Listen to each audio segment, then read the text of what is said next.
ಆಗಿದೆ. Almost gold ಅಲ್ಲಿ 1000 point ಮತ್ತು ಸಿಲ್ವರ್ ಅಲ್ಲಿ 1500 ಪಾಯಿಂಟ್ ತೆಗೆಯಲಾಗಿದೆ. ಲಾಸ್ಟ್ ವೀಕ್ ನಾವು ಸಪೋರ್ಟ್ ಕೊಟ್ಟಿದ್ದಂತ 28,000 ಮತ್ತು ರೆಸಿಸ್ಟೆನ್ಸ್ 29,000 ಸಪೋರ್ಟ್ ಮತ್ತೆ ರೆಸಿಸ್ಟೆನ್ಸ್ ಲೆವೆಲ್ ನಲ್ಲಿ ಲೋ 28,280 ಮಾಡ್ತದೆ ಮತ್ತು ಹೈ 28,800 ಮಾಡ್ತದೆ ಗೋಲ್ಡ್ ಅಲ್ಲಿ. ಹಾಗೆ ಸಿಲ್ವರ್ ನಲ್ಲಿ ಲೋ ಬಂದು 43,570 ಆದ್ರೆ ಹೈ ಬಂದು 45,500 ಆಗ್ತದೆ. ಕ್ರೂಡ್ ಆಯಿಲ್ ನಲ್ಲಿ ಕೂಡ 6250 ಇಂಪಾರ್ಟೆಂಟ್ ರೆಸಿಸ್ಟೆನ್ಸ್ ಲೆವೆಲ್ ಇರ್ತದೆ. ಅದನ್ನು ಬ್ರೇಕ್ ಮಾಡಿದ್ರೆ ಹೈ 6250 245 to 50 ಲೈನ್ಸ್ ತನಕ ಬರ್ತದೆ. ಸೊ ಓವರ್ ಆಲ್ ಈ ವಾರದಲ್ಲಿ ಕೂಡ ಕ್ರಿಸ್ಮಸ್ ಇರೋದ್ರಿಂದ ಆಲ್ಮೋಸ್ಟ್ ಎಲ್ಲಾ ಒಂದು ಮಾರ್ಕೆಟ್ಗಳು ಕೂಡ ಒಂದು ಕ್ಲೋಸ್ ರೀತಿಯಲ್ಲಿ ಮತ್ತೆ ತುಂಬಾ ಲೋ ವಾಲ್ಯೂಮ್ಸ್ ಅಲ್ಲಿ ಟ್ರೇಡ್ ಆಗ್ತದೆ. ಸೊ ಯಾರು ಒಂದು ಯೂಸ್ ವೊಲಟೈಲ್ ಮೂವ್ಮೆಂಟ್ಸ್ ನ ಈ ವಾರದಲ್ಲಿ ಬುಲಿಯನ್ಸ್ ಅಲ್ಲಿ ಆಗಲಿ ಇಕ್ವಿಟಿ ಮಾರ್ಕೆಟ್ ಅಲ್ಲಿ ಆಗಲಿ ಎಕ್ಸ್ಪೆಕ್ಟ್ ಮಾಡಬೇಡಿ ಅಂತ ಹೇಳ್ತೀನಿ. ಮತ್ತು ಗೋಲ್ಡ್ ಮತ್ತು ಸಿಲ್ವರ್ ಅಲ್ಲಿ ಟ್ರೇಡ್ ಮಾಡೋರು, ಇನ್ವೆಸ್ಟ್ಮೆಂಟ್ ಆಂಗಲ್ ನಲ್ಲಿ ಟ್ರೇಡ್ ಮಾಡೋರು ಆಲ್ಮೋಸ್ಟ್ ಒಂದು 6-7 ಮಂತ್ಸ್ ಅಂತ ಹೇಳ್ತಿರೋ ಹಾಗೆ ಈಗಲೂ ಕೂಡ ಒಂದು ನೀವು ಇನ್ವೆಸ್ಟ್ಮೆಂಟ್ ನ ಅವಾಯ್ಡ್ ಮಾಡೋದೇ ಒಳ್ಳೇದು. ಆಲ್ಮೋಸ್ಟ್ ಒಂದು 2,000 to 3,000 ಪಾಯಿಂಟ್ಸ್ ಅಥವಾ ಒಂದು 10 grams ಗೆ 30,000 ಇದೆ ಸಿಲ್ವರ್, ಇವತ್ತು 27,500 ಡೊಮೆಸ್ಟಿಕ್ ಮಾರ್ಕೆಟ್ ಅಲ್ಲಿ ಕೂಡ ಬಂದಿದೆ. ಸೊ ಇನ್ವೆಸ್ಟ್ಮೆಂಟ್ ಮಾಡ್ಲಿಕ್ಕೆ ಫೆಬ್ರವರಿ 6ರಿಂದ ಇವತ್ತು ಅಂತಿದ್ವಿ. ಮತ್ತು ಟ್ರೇಡಿಂಗ್ ಆಂಗಲ್ ನಲ್ಲಿ ಟ್ರೇಡ್ ಮಾಡೋರು ಈ ವೀಕ್ ನಲ್ಲಿ ಟ್ರೇಡಿಂಗ್ ಆಂಗಲ್ ನಲ್ಲಿ ಮಾತ್ರ ನಿಮ್ಮ ಕಾಲ್ಸ್ ತಗೊಳ್ಳೋರು 27,800 ನ ಇಂಪಾರ್ಟೆಂಟ್ ಸಪೋರ್ಟ್ ಆಗಿ ತಗೊಳ್ಳಿ ಮತ್ತು 29,000 ಇಂಪಾರ್ಟೆಂಟ್ ಆಗಿ ರೆಸಿಸ್ಟೆನ್ಸ್ ಆಗಿ ತಗೊಂಡು ಟ್ರೇಡ್ ಮಾಡಿ ಅಂತ ಹೇಳ್ತೀವಿ. ಓಕೆ, ಕ್ರೂಡ್ ಏನ್ ಹೇಳ್ತೀರಾ? ಕ್ರೂಡ್ 6,156 ರೂಪಾಯಿ. ಕ್ರೂಡ್ ಆಯಿಲ್ ನ ಈ ಲಾಸ್ಟ್ ವೀಕ್ ಮತ್ತು ಈ ವೀಕಿನ ಕಂಪ್ಯಾರಿಸನ್ ಅಲ್ಲಿ ನೋಡಿದ್ರೆ ಲಾಸ್ಟ್ 1 ವೀಕ್ ಅಲ್ಲಿ 6135 ಅಷ್ಟು ಲೋ ಮಾಡುತ್ತೆ ಮತ್ತು 6245 ಅಷ್ಟು ಹೈ ಮಾಡುತ್ತೆ. ಓವರ್ ಆಲ್ ಈ ವಾರದಲ್ಲಿ ಟ್ರೇಡ್ ಮಾಡೋರಿಗೆ ಅದೇ ಇಂಪಾರ್ಟೆಂಟ್ ರೆಸಿಸ್ಟೆನ್ಸ್ ಆಗ್ತದೆ. 6,250 ಬ್ರೇಕ್ ಆದ್ರೆ ಕ್ರೂಡ್ ಅಲ್ಲಿ ಯೂಸ್ ಮೊಮೆಂಟಮ್ ಕಾಯ್ಬೋದಾಗುತ್ತೆ. ಹಾಗೆ ರೆಸಿಸ್ಟೆನ್ಸ್ ಬಂದು 6,050 ಬರ್ತದೆ.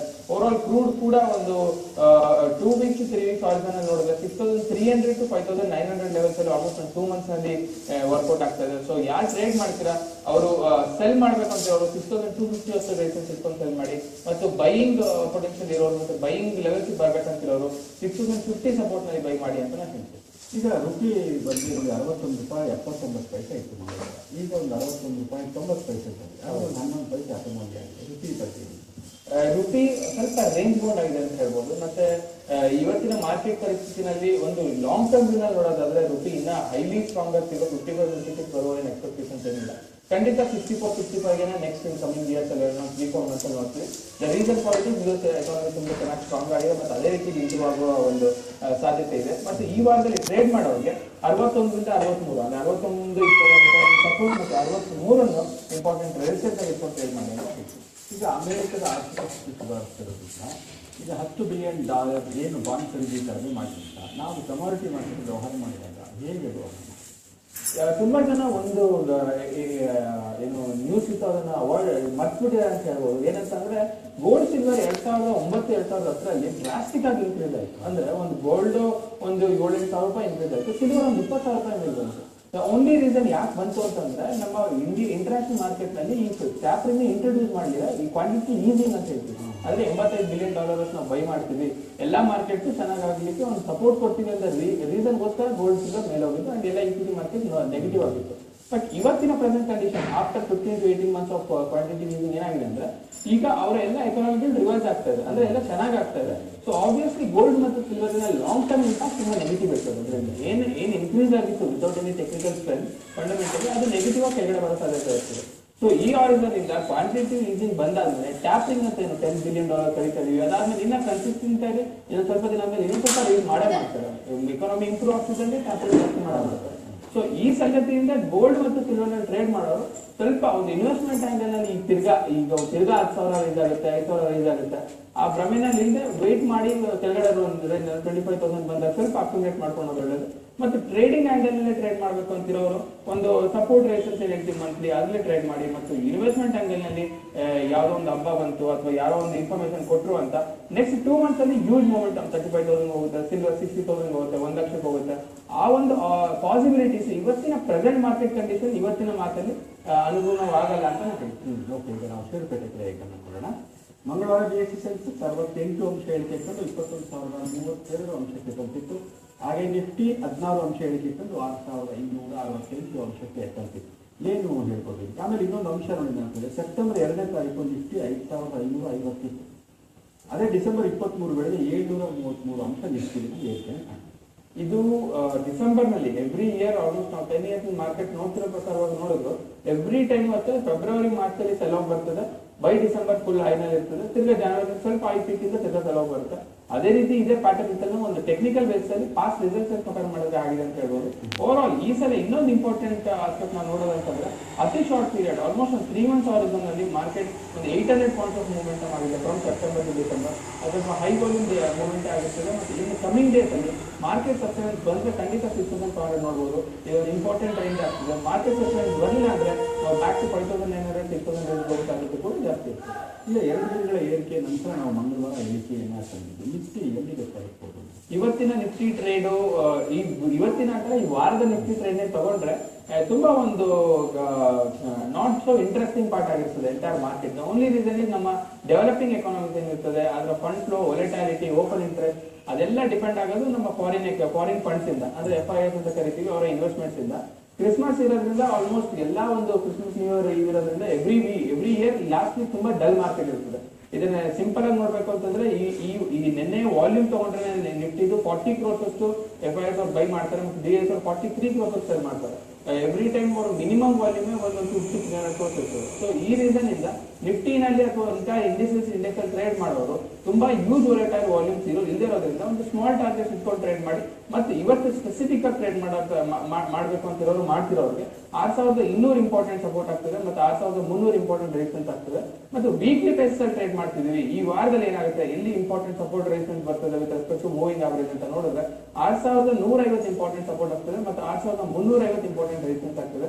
ಸೊ ಯಾರು ಟ್ರೇಡ್ ಮಾಡ್ತೀರಾ ಅವರು ಬೈಯಿಂಗ್ ಹೋಗ್ಬೇಕು ಅಂತಂದ್ರೆ 6250 ಅಬೋ ಬೈಯಿಂಗ್ ಹೋದ್ರೆ ಒಂದು ಸೇಫ್ ಬೈಯಿಂಗ್ ಲೆವೆಲ್ ಅಂತ ನಾನು ಕರಿತೀನಿ. ಈಗ ನಾವು ಸಾಮಾನ್ಯವಾಗಿ ಗಮನಿಸೋದು ಸಿಂಗ್ಪುರದ HDFC ಇವತ್ತು ಫ್ಲಾಟ್ ಅನ್ನುವ ಖಂಡಿತ ಇದೆ.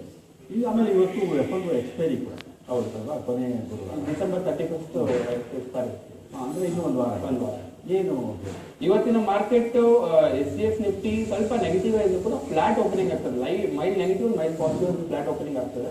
ಮತ್ತು ಒಂದು ಸಿಟಿ ಬುಲಿಶ್ ಆಗಿ ನೋಡೋದಾದ್ರೆ ನಮ್ಮ Dow Jones 60 points above close ಆಗಿದೆ. ಸೊ ಅದರಿಂದ ಇವತ್ತು ಮಾರ್ಕೆಟ್ ಸ್ವಲ್ಪ ಒಂದು ಪಾಸಿಟಿವ್ ಕ್ಲೋಸಿಂಗ್ ಎಕ್ಸ್ಪೆಕ್ಟ್ ಮಾಡ್ಬೋದು ಅಂತ ಹೇಳಿ. ಓಕೆ, ಈಗ ಒಂದು ಸ್ವಲ್ಪ ಬ್ರೇಕ್ ನಂತರ ಮತ್ತೆ ಷೇರುಪೇಟೆ ಕಾರ್ಯಕ್ರಮ ಮುಂದುವರಿಯುತ್ತೆ. ಶಿವರೇ ನಮಸ್ಕಾರ. ಹಲೋ ಶಿವರೇ ಹೇಳಿ, ತಮ್ಮ ಪ್ರಶ್ನೆ ಏನು?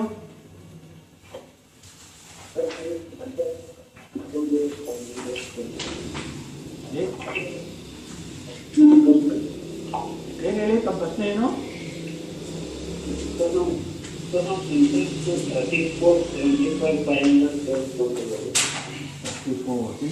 ಓಕೆ, ಅಂದ್ರೆ ನೀವೇನು ಲಾಂಗ್ ಟರ್ಮ್ ಇಟ್ಕೊಳ್ಳೋ ಇನ್ವೆಸ್ಟರು ಅಥವಾ ಏನು ಟ್ರೇಡರ್?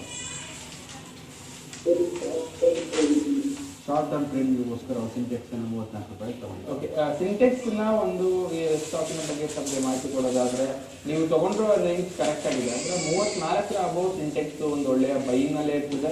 ಮತ್ತು ಶಾರ್ಟ್ ಟರ್ಮ್ ಆಸ್ಪೆಕ್ಟ್ ಅಲ್ಲಿ ನೋಡೋದಾದ್ರೆ 32ರಷ್ಟು ನೀವು ಮ್ಯಾಕ್ಸಿಮಮ್ ಸ್ಟಾಪ್ ಲಾಸ್ ಇಟ್ಕೊಂಡು ಟ್ರೇಡ್ ಮಾಡಿ ಅಂತ ಹೇಳ್ತೀನಿ.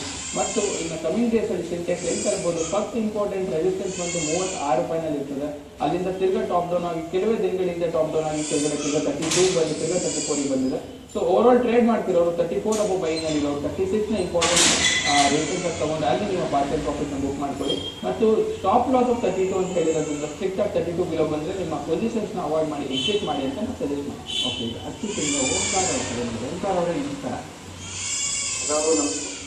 ಹೇಳಿ.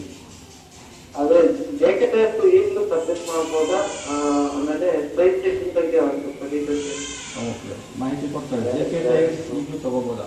JK ಟೈರ್ಸ್ ಮತ್ತು ಸ್ಪೈಸ್. ಓಕೆ, JK ಟೈರ್ಸ್ ನ ಈ ಪ್ರೆಸೆಂಟ್ ಲೆವೆಲ್ ನಲ್ಲಿ ಪರ್ಚೇಸ್ ಮಾಡೋರು ಹೋಲ್ಡ್ ಮಾಡೋದು ಒಳ್ಳೆಯದು. ಯಾಕಂದ್ರೆ ಆಲ್ಮೋಸ್ಟ್ ಒಂದು 2 to 3 ಡೇಸ್ ಹಾರಿಜಾನ್ ನೋಡೋದಾದ್ರೆ 158 ರೂಪೀಸ್ ಅಂತ ಬಂದಿದೆ.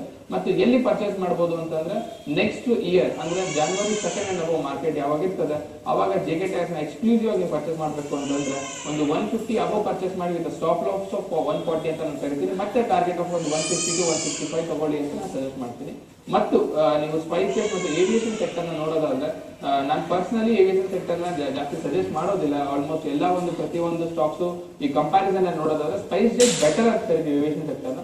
ನಿಮ್ಮ ಸೆಕ್ಟೋರಿಯಲ್ ವೈಸ್ ಇನ್ವೆಸ್ಟ್ಮೆಂಟ್ ಅಂತ ನಾವೇನು ಪೋರ್ಟ್ಫೋಲಿಯೋ ಡಿವೈಡ್ ಮಾಡಿ ಹೇಳ್ತೀವಿ, ಆ ಸೆಕ್ಟೋರಿಯಲ್ ವೈಸ್ ಇನ್ವೆಸ್ಟ್ಮೆಂಟ್ ಆಂಗಲ್ ಅಲ್ಲಿ ನೀವೇನಾದ್ರು ನೋಡೋದಾದ್ರೆ ಈಗ ಪ್ರೆಸೆಂಟ್ಲಿ ಅದನ್ನ ಅವಾಯ್ಡ್ ಮಾಡಿ ಅಂತ ಹೇಳ್ತೀನಿ. ನೆಕ್ಸ್ಟ್ ಜನವರಿ ಅಥವಾ ಫೆಬ್ರವರಿನಲ್ಲಿ ಏನೊಂದು ಟರ್ಮ್ಸ್ ಅಂಡ್ ಕಂಡೀಷನ್ಸ್ ಇರ್ತದೆ ಅದನ್ನ ನೋಡಿ ಮುಂದೆ ಹೋಗಬೇಕಾಗುತ್ತೆ. ಯಾಕಂದ್ರೆ ಈ ನೆಕ್ಸ್ಟ್ ಬಜೆಟ್ ಏನ್ ಬರ್ತದೆ ಅವಾಗ ಗವರ್ಮೆಂಟ್ ಕೂಡ ಫ್ರೆಶ್ ಗವರ್ಮೆಂಟ್ ಅಥವಾ ಒಂದು ನ್ಯೂ ಗವರ್ಮೆಂಟ್ ಫಾರ್ಮೇಶನ್ ಆಗಿರ್ತದೆ. ಸೊ ಅವಾಗ ಅವ್ರು ಏನ್ ಕ್ರಮಗಳನ್ನ ಕೈಗೊಳ್ತಾರೆ ಅದ್ರ ಪ್ರಕಾರವಾಗಿ ಏವಿಯೇಷನ್ ಸೆಕ್ಟರ್ ಸುಧಾರಣೆ ಆಗುತ್ತೆ ಅಂತ ನೋಡ್ಬೇಕಾಗುತ್ತೆ. ಓವರ್ ಆಲ್ ಈ ಎಂಟೈರ್ ಇಯರ್ ನಲ್ಲಿ ಏವಿಯೇಷನ್ ಸೆಕ್ಟರ್ ಅಷ್ಟು ಎಕ್ಸ್ಪೆಕ್ಟೆಡ್ ರೀತಿಯಲ್ಲಿ ರಿಟರ್ನ್ಸ್ ಕೊಡದೇ ಇರೋದ್ರಿಂದ ನಾವು ಈಗ ಪ್ರೆಸೆಂಟ್ಲಿ ಒಂದು 2 to 3 ಮಂತ್ಸ್ ಆ ಸೆಕ್ಟರ್ ನ ವೇಟ್ ಮಾಡಿ ಬೇರೆ ಒಂದು ಅಟ್ರಾಕ್ಟಿವ್ ಸೆಕ್ಟರ್ಸ್ ಅಲ್ಲಿ ಇನ್ವೆಸ್ಟ್ ಮಾಡೋದು ಒಳ್ಳೆಯದು ಅಂತ ಹೇಳ್ತೀನಿ. ಓಕೆ, ಈಗ ಬಳ್ಳಾರಿಯಿಂದ ಮಲ್ಲಿಕಾರ್ಜುನ್ ಕರೆ ಮಾಡಿದ್ರೆ. ಮಲ್ಲಿಕಾರ್ಜುನ್ ಅವರೇ ನಮಸ್ಕಾರ. ಹೇಳಿ ಮಲ್ಲಿಕಾರ್ಜುನ್. ನಾವು ನಿಫ್ಟಿ ಫ್ಯೂಚರ್ ಸೆಲ್ ಮಾಡ್ಬೇಕಂತ ಹೇಳಿದ್ವಿ ಸರ್. ಈ ಹಂತದಲ್ಲಿ ಸೆಲ್ ಮಾಡ್ಬೋದಾ ಅಥವಾ ಬೈ ಮಾಡ್ಬೋದಾ ಸರ್ ಹೇಳಿ ಸರ್. ಓಕೆ ಮಲ್ಲಿಕಾರ್ಜುನ್ ಅವರೇ, ಒಂದ್ ರೀತಿ ನೋಡೋದಾದ್ರೆ ಈ ಲೆವೆಲ್ಸ್ ಅಲ್ಲಿ ಸೆಲ್ ಮಾಡೋದು ಖಂಡಿತ ಒಳ್ಳೇದಾಗ್ತದೆ. ಬಟ್ ಏನ್ ನೋಡ್ಬೇಕು ಬೇಸಿಕಲಿ ಒಂದು ಟ್ರೇಡಿಂಗ್ ಆಸ್ಪೆಕ್ಟ್ ಅಲ್ಲಿ ನೋಡೋರು ಅಂತಂದ್ರೆ ಯಾವುದೇ ಒಂದು ಮೊಮೆಂಟ್ ಆಫ್ ಟೈಮ್ ಇರ್ಬೋದು, ದಿನ ಇರ್ಬೋದು, ಸೆಲ್ಲಿಂಗ್ ಆಗ್ಲಿ ಬೈಯಿಂಗ್ ಆಗ್ಲಿ ಕ್ಲಿಯರ್ ಕಟ್ ಆಗಿ this is best time for selling, this the best time for buying ಅಂತ ಹೇಳಕ್ ಬರೋದಿಲ್ಲ. ಬಟ್ ನೀವು ಟ್ರೇಡ್ ಮಾಡೋರು ಅಥವಾ ಒಂದು ನಿಮ್ಮ ಪೊಸಿಷನ್ಸ್ ನ ಸೆಲ್ಲಿಂಗ್ ನಲ್ಲಿ ತಗೊಂಡವ್ರಾಗಿರ್ಬೋದು ಅಥವಾ ಬೈಯಿಂಗ್ ನಲ್ಲಿ ತಗೊಂಡವ್ರು ಇರ್ಬೋದು, ಆ ಸಪೋರ್ಟ್ ಮತ್ತು ರೆಸಿಸ್ಟೆನ್ಸ್ ಬ್ರೇಕ್ಔಟ್ ಗಳನ್ನ ನೋಡ್ಕೊಂಡು ತಗೋಬೇಕಾಗುತ್ತೆ. ಒಂದು ಲಾಂಗ್ ಟರ್ಮ್ ಆಸ್ಪೆಕ್ಟ್ ಅಲ್ಲಿ ನೋಡೋದಾದ್ರೆ 6400 ಇಂಪಾರ್ಟೆಂಟ್ ಸಪೋರ್ಟ್ ಇಂಪಾರ್ಟೆಂಟ್ ರೆಸಿಸ್ಟೆನ್ಸ್ ಆಗ್ತದೆ. ಸೊ ನೀವು ಸೆಲ್ ಮಾಡ್ಬೇಕು ಅಂತಿದ್ರೆ ಆಲ್ಮೋಸ್ಟ್ ಆ range near by maximum 50 point stop loss ಇಟ್ಕೊಂಡು ಸೆಲ್ ಮಾಡಬಹುದು. ಮತ್ತು ಬೈಯಿಂಗ್ ಲೆವೆಲ್ ಅಲ್ಲಿ ಕೂಡ ಹೋಗೋದಕ್ಕೆ ಈಗ ಪ್ರೆಸೆಂಟ್ ನಿಫ್ಟಿ ನಲ್ಲಿ ನೋಡೋದಾದ್ರೆ 6150 ಇಂಪಾರ್ಟೆಂಟ್ ಸಪೋರ್ಟ್ ಆಗ್ತದೆ. ಆಲ್ಮೋಸ್ಟ್ ಒಂದು 2 ಸತಿ ಅದೇ ಲೆವೆಲ್ ಇಂದ ತಿರ್ಗಾ ಬೌನ್ಸ್ ಬ್ಯಾಕ್ ಆಗಿರೋದು ನಾವು ನೋಡ್ತೀವಿ. ಸೊ 6150 ಮೇಲೆ ಇರುವ ತನಕ ನಿಫ್ಟಿ ಒಳ್ಳೆಯ ಲೆವೆಲ್ಸ್ ಆಗ್ತದೆ. ಸೊ 6150 ಅಬೋ ನೀವು ಬೈಯಿಂಗ್ ಹೋಗಿ ಮತ್ತು 6350 ವಿತ್ ಸ್ಟಾಪ್ ಲಾಸ್ 6400 ಲೆವೆಲ್ಸ್ ಅಲ್ಲಿ ನೀವು ಸೆಲ್ಲಿಂಗ್ ಹೋಗಿ ಅಂತ ಹೇಳ್ತೀನಿ. ಮತ್ತು ಯಾವಾಗ ನಾವು ಒಂದು ಕಾಲ್ ನ ನೀವು ತಗೊಂತೀರಾ ಸ್ಟ್ರಿಕ್ಟ್ ಸ್ಟಾಪ್ ಲಾಸ್ ಮತ್ತು ಸ್ಟ್ರಿಕ್ಟ್ ಟಾರ್ಗೆಟ್ ನ ನೀವು ಖಂಡಿತ ಫಾಲೋ ಮಾಡಿ ಅಂತ ನಾನು ಸಜೆಸ್ಟ್ ಮಾಡ್ತೀನಿ. ನೀವು ಅಕಸ್ಮಾತ್ 2 ಲಾಟ್ ನಿಫ್ಟಿ ಇಟ್ಕೊಂಡು ಟ್ರೇಡ್ ಮಾಡಿದ್ರೆ ಒಂದು ಲಾಟ್ ಆಫ್ ನಿಫ್ಟಿನ ನಿಮ್ಮ equivalent to your stop loss ಒಂದು 50 ಪಾಯಿಂಟ್ ಸ್ಟಾಪ್ ಲಾಸ್ ತಗೊಂಡ್ರೆ ಒಂದು ಲಾಟ್ ನಿಫ್ಟಿನ ಅಲ್ಲೇ ಒಂದು ಎಕ್ಸಿಟ್ ಮಾಡಿ, ಎರಡನೇ ಲಾಟ್ ನಿಫ್ಟಿನ with respect to the market condition flow ನಲ್ಲಿ ಬಿಟ್ಬಿಡಿ ಮತ್ತು ಒಂದು 200 ಪಾಯಿಂಟ್ ಮಾರ್ಕೆಟ್ ಫ್ಲೋ ಹೋಗಿ ಅಲ್ಲಿಂದ ಬೌನ್ಸ್ ಬ್ಯಾಕ್ ಆಗೋ ಸಾಧ್ಯತೆ ಇದ್ರೆ ಅಲ್ಲಿ ಪ್ರಾಫಿಟ್ ಬುಕ್ ಮಾಡ್ಕೊಬೇಕಾಗ್ತದೆ. ಒಂದು ಕ್ಲಿಯರ್ ಕಟ್ ಟಾರ್ಗೆಟ್ ಮತ್ತು ಒಂದು ಕ್ಲಿಯರ್ ಕಟ್ ಸ್ಟಾಪ್ ಲಾಸ್ ಇಟ್ಕೊಂಡು ಮಾತ್ರ ಟ್ರೇಡ್ ಮಾಡಿ ಅಂತ ಹೇಳ್ತೀನಿ. ನೋಡಿ, ಈಗ ಫ್ಲಾಟ್ ಟು ಪಾಸಿಟಿವ್ ಅನ್ನೋ ಸ್ಥಿತಿ ಇದೆ. ನಿಫ್ಟಿ 10 ಅಂಶ ಏರಿಕೆಯಾಗಿದೆ, ಸೆನ್ಸೆಕ್ಸ್ ಅಲ್ಲಿ ಒಂದು 41 ಅಂಶ ಏರಿಕೆಯನ್ನು ನಾವು ಅಂತ ಕಾಣ್ತೀವಿ. ಒಂದು ಕರೆ ನಂತರ ನಾವು ಜೊತೆಗೆ ಮಾತಾಡೋದು. ಬೆಂಗಳೂರಿನ ಪರಮೇಶ್ ಕರೆ ಮಾಡಿದರೆ. ಪರಮೇಶ್ ಅವರೇ ನಮಸ್ಕಾರ. ನಮಸ್ಕಾರ ಸರ್. ಹೇಳಿ ಪರಮೇಶ್ ಅವರೇ. ಇದೊಂದು ಸೆನ್ಸರ್ ಟೆಕ್ನಾಲಜಿ. ಹಲೋ. ಹೇಳಿ. Sensor technology 320 count sir. ಇಲ್ಲ ಗೊತ್ತಾಗ್ತಿಲ್ಲ. ತಮ್ಮ ಸ್ಕ್ರಿಪ್ಟ್ ಅನ್ನು ಮತ್ತೆ ದಯವಿಟ್ಟು ರಿಪೀಟ್ ಮಾಡಿ. ಹಲೋ. ಹೇಳಿ, ತಮ್ಮ ಸ್ಕ್ರಿಪ್ಟ್ ಎಷ್ಟು ಹೇಳಿ. ಜೆನ್ಸರ್ ಟೆಕ್ನಾಲಜಿ 320 ಕೌಂಟ್ ಸರ್. ಜೆನ್ಸರ್ ಅದೇನು ಇಟ್ಕೋಬೋದಾ ಹೇಗೆ? ಯಾವುದು ಗೊತ್ತಾಗ್ತಾ ಇಲ್ಲ. ಯಾವ ಟೆಕ್ನಾಲಜಿ? ನೀವು IT ಸ್ಟಾಕ್ ಬಗ್ಗೆ ಹೇಳ್ತೀರಾ ಅಂತ ಗೊತ್ತಾಗ್ತದೆ. ಅದರಲ್ಲಿ ಟೆಕ್ನಾಲಜಿ ಯಾವುದು? ಜಿಂದಾಲ್ ಟೆಕ್ನಾಲಜಿ ಅಂತ ಬರಲ್ಲ.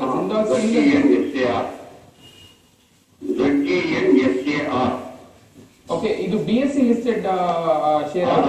Okay okay. So BSE listed. Okay okay. BSE listed script ಏನಿರ್ತದೆ ಅದು ನಾರ್ಮಲಿ ಒಂದು ವಾಲ್ಯೂಮ್ ಆಗಿರ್ಬೋದು, ಅದೊಂದು ಬ್ಲೂ ಚಿಪ್ ಅಥವಾ ಹಾಟ್ ಸ್ಟಾಕ್ಸ್ ಬಗ್ಗೆ ನಾವು ಪ್ರತಿಯೊಂದು ನೆನಪಿರ್ತದೆ. ಜನರಲ್ ಟೆಕ್ನಾಲಜಿ ಬಗ್ಗೆ ನಿಮ್ಗೆ ಹೇಳೋದಾದ್ರೆ ಈಗ ಪ್ರೆಸೆಂಟ್ ಲೆವೆಲ್ ನಲ್ಲಿ ಅದನ್ನ ಹೋಲ್ಡ್ ಮಾಡಿ ಅಂತ ಹೇಳ್ತೀನಿ. 339.05 rupees ಅಲ್ಲಿ ಇದೆ.